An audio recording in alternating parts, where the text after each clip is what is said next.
আসসালামু আলাইকুম। সবাইকে ATN Bangla equal London studio থেকে কমিউনিটি নিউজে স্বাগত জানাচ্ছি আমি শওকত মাহমুদ টিপু। প্রথমেই থাকছে সংবাদ শিরোনাম। ব্রিটেনে আওয়ামী লীগের হয়ে বাংলাদেশিদের অ্যাসাইলাম আবেদন বেড়েছে কয়েক গুণ। বিএনপি সহ অন্যান্য দলের আশ্রয় প্রার্থীরা দুশ্চিন্তায়। ব্যাংক ইন্টারেস্ট রেট হ্রাসে কমছে বাসাবাড়ির মর্গেজের হার। যুক্তরাজ্যে ঘর কেনার সুযোগ বাড়ছে।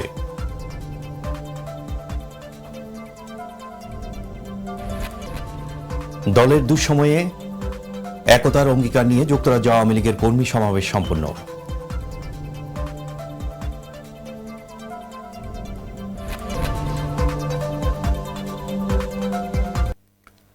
শুনছিলেন শিরোনাম, এবার বিস্তারিত।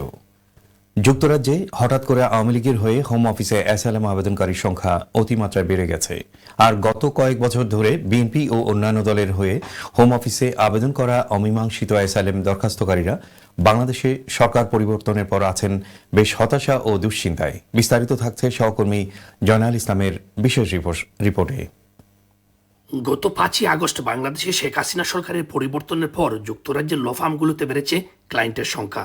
ধারণা করা হচ্ছে গত 2-3 সপ্তাহে যুক্তরাজ্যের হোম অফিসে আওয়ামী লীগের নেতাকর্মী ও সমর্থক দাবি করে অ্যাসাইলাম আশ্রয়ের জন্য অনেকেই আবেদন করেছেন।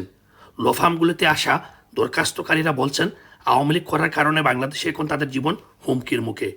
আর গত কয়েক বছর ধরে বিএনপি বা অন্য দলের হয়ে হোম অফিসে আবেদন করা অমীমাংসিত অ্যাসাইলাম দরখাস্তকারীরা বাংলাদেশে সরকারের পরিবর্তনের পর বেশ দুশ্চিন্তা ও হতাশায় আছেন বলে জানান আইনজীবী আব্দুল্লাহ আল মামুন। রিসেন্টলি দুই ধরনের গ্রুপের কল পাচ্ছি রেগুলারলি। একটা হচ্ছে যেরকম যারা অলরেডি অ্যাসাইলাম এখানে ক্লেম করেছেন, প্রোটেকশন তাদের অ্যাকসেপ্টেড হয়েছে ক্লেম, কিংবা অনেকের ক্লেম এখনো চলমান আছে, কিংবা কোর্টের আপিল পেন্ডিং আছে।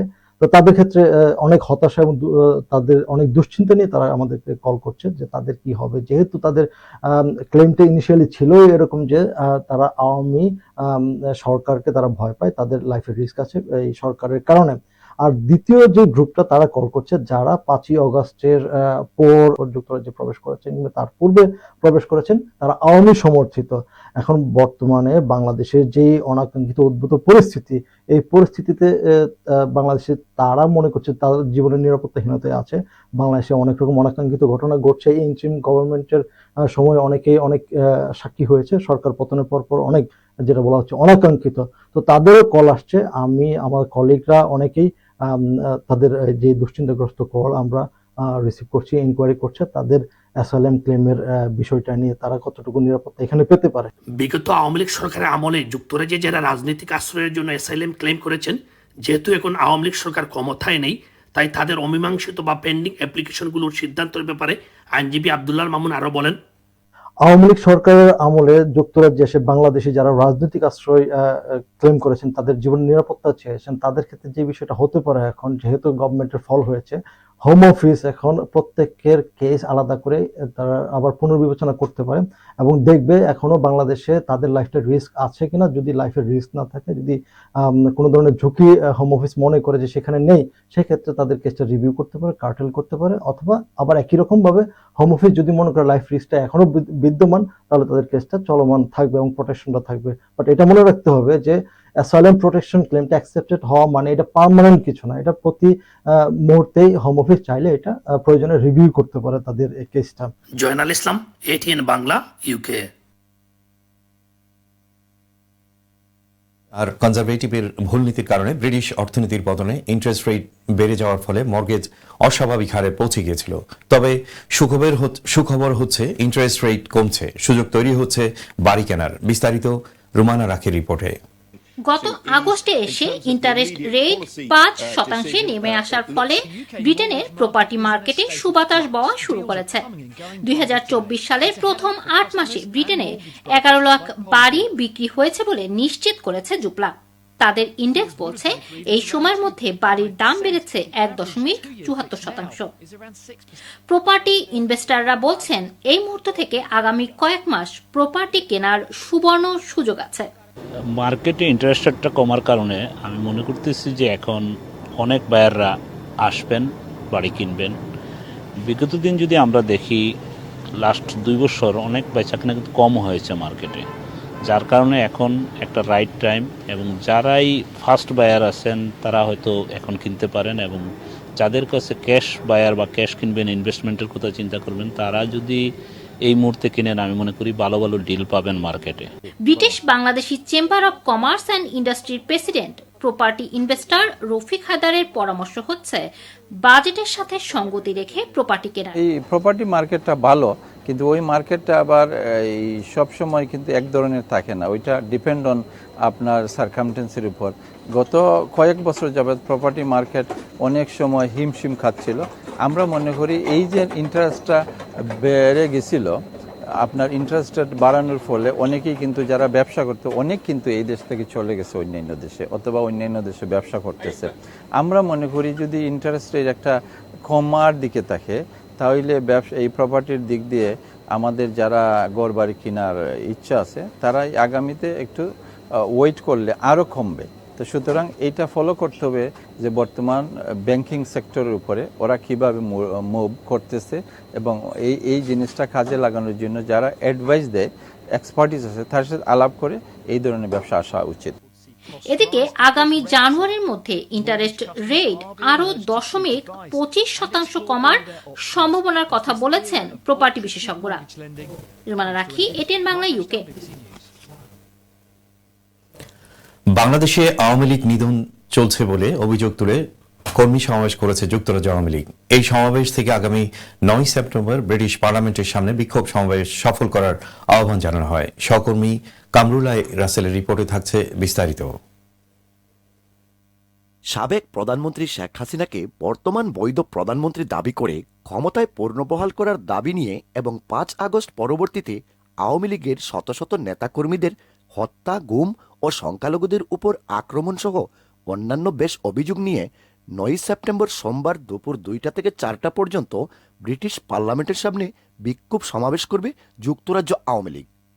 আজকে বাংলাদেশে অসাংবিধানিক, অগণতান্ত্রিক সরকার চলছে।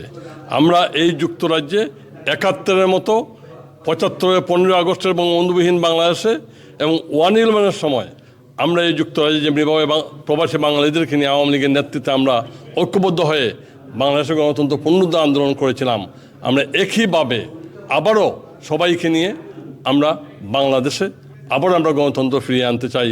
বিক্ষোভ সমাবেশ সফল করতে সোমবার সন্ধ্যায় যুক্তরাজ্য আওয়ামী লীগের আয়োজনে পূর্ব লন্ডনের একটি হলে অনুষ্ঠিত হয় কর্মী সভা। বীর মুক্তিযোদ্ধা সুলতান মাহমুদ শরীফের সভাপতিত্বে ও সৈয়দ সাজিদুর রহমান ফারুকের পরিচালনায় কর্মী সভায় বিক্ষোভ সমাবেশকে সফল করার লক্ষ্যে নেতৃবৃন্দের মাঝে ছিল ঐক্যের ডাক। Kamrul Rasel, ATN Bangla, UK, London. 46তম প্রতিষ্ঠা বার্ষিকী উপলক্ষে দোয়া মাহফিল করেছে যুক্তরাজ্য বিএনপি। 1 সেপ্টেম্বর বাদ মাগরিব ব্রিকলেন জামে মসজিদে আয়োজিত এই মাহফিলে বাংলাদেশে ভয়াবহ বন্যায় ও ছাত্র জনতার আন্দোলনে নিহত নেতাকর্মীদের আত্মার মাগফিরাত ও আহতদের সুস্থতা কামনা করে দোয়া করা হয়। যুক্তরাজ্য বিএনপি সভাপতি এম.এ. মালিক ও সাধারণ সম্পাদক কয়সর এম আহমেদের সার্বিক তত্ত্বাবধানে অনুষ্ঠিত মাহফিলে উপস্থিত ছিলেন কেন্দ্রীয় বিএনপির কোষাধ্যক্ষ সাবেক এমপি রশিদুজ্জামান মিল্লাত, যুক্তরাজ্য বিএনপির প্রধান উপদেষ্টা শায়েস্তা চৌধুরী কুদ্দুস, সহসভাপতি মুজিবুর রহমান মুজিব, তৈমুস আলী, আব্দুল হামিদ চৌধুরী, শরীফুজ্জামান চৌধুরী তপন, তাজুল ইসলাম, আবেদ রাজা সহ বিএনপির জোনাল কমিটি এবং অঙ্গ ও সহযোগী সংগঠনের নেতাকর্মীগণ।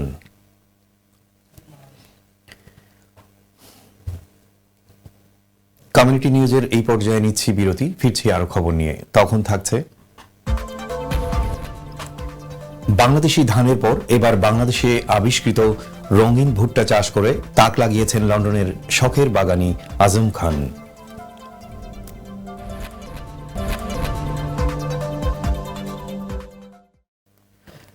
বিরতির পর আবারও স্বাগত জানাচ্ছি এটিএন বাংলা ইউকে সংবাদে। সাথে আছে আমি শওকত মাহমুদ টিপু। বাংলাদেশি ধানের পর এবার বাংলাদেশে আবিষ্কৃত রঙিন ভুট্টা চাষ করে তাক লাগিয়েছেন লন্ডনের শখের বাগানি আজম খান। বিখ্যাত জিন বিজ্ঞানী ডক্টর আবেদ চৌধুরীর তত্ত্বাবধানে ব্যাকটন এলাকায় আজম খানের গার্ডেনে চলছে ধান ও ভুট্টা চাষের পরীক্ষা নিরীক্ষা। বিস্তারিত রুমানা রাখি রিপোর্টে। বিখ্যাত জিন বিজ্ঞানী ডক্টর আবেদ চৌধুরীর আবিষ্কৃত পঞ্চবিহী ধান সহ সিলেটের দুমাহি ধান স্বাস্থ্যকর ব্ল্যাক রাইস লন্ডনে চাষ করার পরীক্ষা নিরীক্ষা সফল হয়েছে গার্ডেনার আজম খানের নিরলস প্রচেষ্টায়।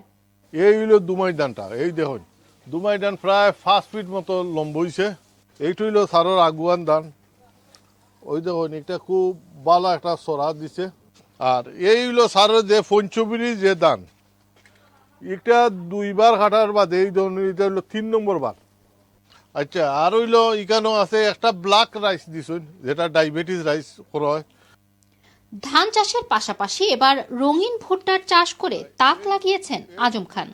সর্বপ্রথম লন্ডনের মাঝে ফার্স্ট রঙিন যে বুটটা সারে আমার দিছে না, এটা হলো সারের তার নিজের আবিষ্কার করা। এটা বাংলাদেশও প্রায় এটা লাগাইল সারে আমার হইছেন। বুটটার কিন্তু 7টা কালার আছে, ও দেখেন কালারগুলা ফুটে উঠছে। বুঝলেন, এখন হইলো ফার্স্টটা জাত তাই সারে দিয়া গেছিল আমার। বাণিজ্যিকভাবে রঙিন ভুট্টা চাষ ব্রিটেনে সম্ভাবনা তৈরি করছে বলে মনে করছেন বিশিষ্টজনরা। উনি বলেছিলেন যে everyday is a corn day, 7 রঙের ভুট্টা তিনি তৈরি করবেন এবং তিনি করেছেনও। সেগুলোর বীজ গতবার দিয়ে গিয়েছিলেন। আমরা এবার দেখলাম প্রায় 10 ফুট উঁচু ভুট্টার গাছ হয়েছে। এবং ভুট্টার ব্যাপারে আমি এখানে বাণিজ্যিক সম্ভাবনাটা আরও বেশি দেখছি এই কারণে, কারণ এদেশে ভুট্টা হয়, এদেশের আবহাওয়া, এদেশের মাটি ভুট্টার জন্য উপযুক্ত এবং ভুট্টার প্রচুর বহুল ব্যবহার আছে। এবং আমরা আগেই দেখেছি যে বিভিন্ন বাসায় বিভিন্ন বাড়িতে ছোট ছোট সবজি বাগানে গ্রিন হাউস করে নাগামরিচ সহ অন্যান্য যে শিম সহ অন্যান্য সবজি যেগুলা করেছেন, এইগুলাতে কিন্তু একটা মোটামুটিভাবে দেখা যাচ্ছে যে ভালো ফলন হয়, ভালো ফসল হয়। এবং এইভাবে করে করে একসময় হয়তো এটা বাণিজ্যিকভাবে সফল বাণিজ্যিকভাবে চাষ করা অসম্ভব হতে পারে। এটাই এই দিকেই কিন্তু আমাদের কমিউনিটি আগাচ্ছে। বাংলাদেশ পুষ্টি বিজ্ঞান ইনস্টিটিউট বলছে উচ্চমাত্রায় ভাইরাস সহনশীল জাতের মধ্যে রঙিন ভুট্টা অন্যতম। রঙিন জাতের ভুট্টা উচ্চ পুষ্টি সমৃদ্ধ এবং খেতে পাকা ফজলি আমের সমতুল্য। মূলত সাধারণ ভুট্টার জিনগত পরিবর্তন করে রঙিন ভুট্টা আবিষ্কার করেছেন ডক্টর আবেদ চৌধুরী। রুমানা রাখি, এটিএন বাংলা, ইউকে। যুক্তরাজ্যে সম্প্রতি বর্ণবাদী সহিংসতা ঘটনা কমতে শুরু করলেও চ্যালেঞ্জের মুখে পড়েছে রেস্টুরেন্ট ব্যবসা। অন্যদিকে দাঙ্গার সময় অনেক স্থানে মসজিদকে কেন্দ্র করে হামলার কারণে মসজিদে মুসল্লিদের উপস্থিতিও অনেকটা কম। বিস্তারিত থাকছে সহকর্মী জয়নাল ইসলামের আরেকটি প্রতিবেদনে। যুক্তরাজ্যের সাউথফুড শহরে একটি নাচের কর্মশালায় ছুরি হামলায় 3 শিশু নিহত হওয়ার পর থেকে যুক্তরাজ্যের বিভিন্ন শহরে বর্ণবাদী দাঙ্গা ছড়িয়ে পড়েছিল। সোশ্যাল মিডিয়ায় ঘটনার সাথে জড়িত একটি মুসলিম বিদ্বেষী গুজব ছড়িয়ে পড়লে হামলার মূল টার্গেট হয় অভিবাসী মুসলমানরা। কয়েকদিন ধরে চলা দাঙ্গায় সহিংসতা, অগ্নিসংযোগ, ব্যবসা প্রতিষ্ঠানে লুটপাট ও বিভিন্ন মসজিদে হামলার ঘটনায় যুক্তরাজ্য জুড়ে 1024 জনকে গ্রেফতার করে এদের মধ্যে 575 জনের বিরুদ্ধে অভিযোগ গঠন করার পর বর্ণবাদী সহিংসতার ঘটনা কমতে শুরু করলেও ব্রিটেনে বাংলাদেশি মালিকানাধীন 12,000 রেস্টুরেন্ট ব্রিটেনের অর্থনীতিতে বছরে 5 বিলিয়ন পাউন্ড যোগান দিয়ে আসলেও এই কারি ইন্ডাস্ট্রি পড়েছে চ্যালেঞ্জের মুখে। বর্তমান পরিস্থিতিতে ব্যবসা চালাতে হিমশিম খাচ্ছেন বলে জানান মেজর কারি এফআইআর রেস্টুরেন্টের স্বত্বাধিকারী আবুল কালাম কয়েস। বর্ণবাদী হামলায় আমরা স্পেশালি কারি ইন্ডাস্ট্রির খুব বেশি এফেক্ট করে, কারণ আমরা এশিয়ান অধ্যুষিত এলাকা, এটার মাঝে আমরা কাস্টমার অনেক বুকিং হল আছে, তারা লাস্ট মিনিটে ক্যান্সেল করে ধরে, তারা ঘর থেকে বাড়িতে চাইল না। বাট এই যে বর্ণবাদী হামলার কারণে আমরা এই কতদিন ধরে আমরা বেশি কোয়াইট যাইল, যেটা আসলে আমরা ফুসাইয়া নেওয়ার মতো এটা বাক্কা কষ্ট হইল। ইংলিশ ডিফেন্স লিগ বা বর্ণবাদী হামলার বয়ে আতঙ্কে আছেন অনেক মুসল্লিরা। মসজিদগুলোতে মুসল্লিদের উপস্থিতি অনেক কম বলে জানান বার্মিয়াম উইলস্টেড বাংলাদেশ ইসলামিক সেন্টারের জামে মসজিদের ইমাম মাওলানা হুসামউদ্দিন আল হুমায়দি। ইডিএল বা বর্ণবাদী হামলা যে বর্তমানে বিভিন্ন জায়গায় হচ্ছে, এর কারণে আমাদের বিভিন্ন মসজিদ ইসলামিক সেন্টারে মুসল্লিদের মধ্যে আতঙ্ক সৃষ্টি হচ্ছে। আমি এই মসজিদের একজন ইমাম হিসাবে আমি দেখছি আমাদের অনেক মুসল্লি কেরাম ইদানিং কম আসতেছেন মসজিদে, তাদের মধ্যে ভয়ের আতঙ্ক হচ্ছে। ব্রিটেনের মসজিদ ও মাদ্রাসাগুলোতে মুসল্লিদের নিরাপত্তার জোরদারের কথা বলেন কমিউনিটি নেতা আজিউদ্দিন আবদাল। আমরা মুসল্লি হল অনেক আতঙ্কর মাঝে আছেন। মাগরিব, এশা, ফজর আইতে অনেকে অনেক আতঙ্কর মাঝে আছেন যে কি জানি কোনো হামলা হয় যদি সরকারের পক্ষ থাকি কোনো ধরনের নিশ্চয়তা অথবা আমরা কোনো ধরনের সুবিধা দেওয়া যায় তাহলে আমি মনে করি আমরা মুসল্লি আমরা লাগি সবর লাগি একটা ফায়দা হইব। বর্ণবাদ বিরোধী হামলার সংখ্যা কাটিয়ে স্বাভাবিক জীবনে ফিরুক মুসলিম কমিউনিটি, এটাই সকলের প্রত্যাশা। জয়নাল ইসলাম, ATN বাংলা, UK। মুক্তিযুদ্ধের সর্বাধিনায়ক জেনারেল MAG ওসমানীর 106তম জন্মবার্ষিকী উদযাপন করেছে Bangabir general MAG Osmani Memorial foundation UK। 1 September white চ্যাপেলের একটি হলে এই উপলক্ষে আয়োজিত স্মরণসভা ও দোয়া মাহফিলে সভাপতিত্ব করেন সংগঠনের সভাপতি কবির উদ্দিন, সিনিয়র সহসভাপতি KM আবু তাহের চৌধুরী ও ভারপ্রাপ্ত সম্পাদক খান জামাল নুর ইসলামের যৌথ পরিচালনায় অনুষ্ঠিত সভায় প্রধান অতিথি ছিলেন সাবেক MP ও বীর মুক্তিযোদ্ধা মকসুদ ইবনে আজিজ লামা। বিশেষ অতিথির বক্তব্য রাখেন সিলেট বিভাগ গণদাবি পরিষদের কেন্দ্রীয় সভাপতি অধ্যাপক শফিকুর রহমান, বীর মুক্তিযোদ্ধা আবাব হোসেন চৌধুরী, আবুল কাশেম খান, মোহাম্মদ মোস্তফা, MM মান্নান, আব্দুল মাহবুদ ও বীর মুক্তিযোদ্ধা আমির খান। সভায় বক্তারা বলেন, রণাঙ্গনে জেনারেল ওসমানীর সঠিক নেতৃত্বের কারণে বাংলাদেশে 9 মাসে স্বাধীনতা লাভ করে। তিনি ছিলেন একজন সৎ, নিষ্ঠাবান রাজনীতিবিদ ও ধর্মপরায়ণ সমন্বয়ক।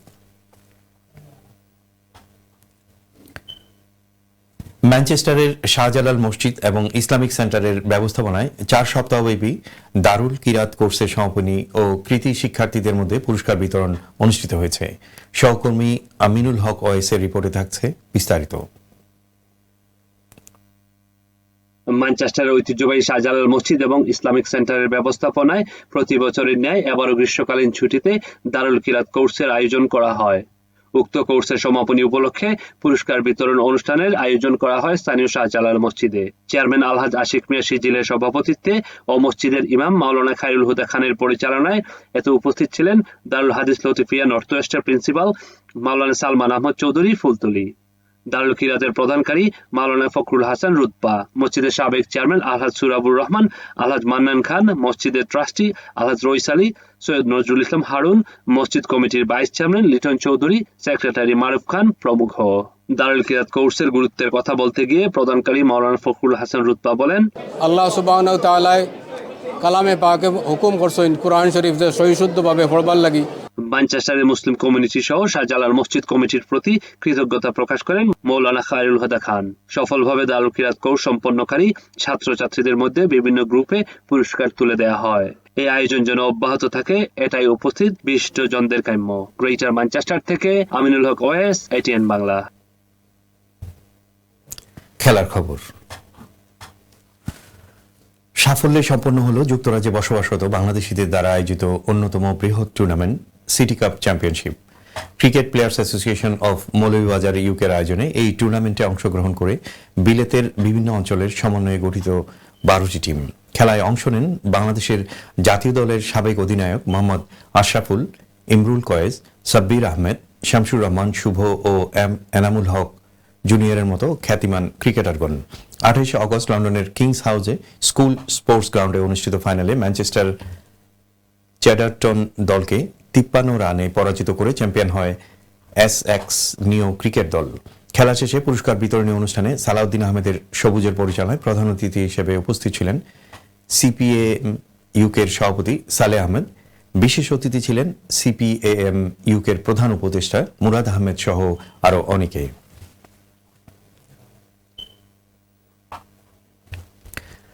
এই ছিল আমাদের আজকের আয়োজন। যাবার আগে শিরোনাম আরেকবার। ব্রিটেনে আওয়ামী লীগের হয়ে বাংলাদেশিদের অ্যাসাইলাম আবেদন বেড়েছে কয়েক গুণ। বিএনপি সহ অন্যান্য দলের আশ্রয় প্রার্থীরা দুশ্চিন্তায়। ব্যাংক ইন্টারেস্ট রেট হ্রাসে কমেছে বাসাবাড়ির মর্গেজের হার। যুক্তরাজ্যে ঘর কেনার সুযোগ বাড়ছে।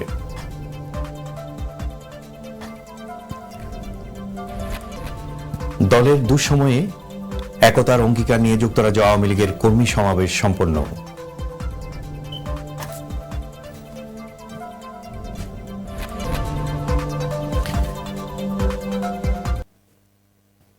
শুভেচ্ছা জানিয়ে আমি শওকত মাহমুদ টিপু আপনাদের কাছ থেকে বিদায় নিচ্ছি। সবাই ভালো থাকুন, সুস্থ থাকুন। আল্লাহ হাফেজ।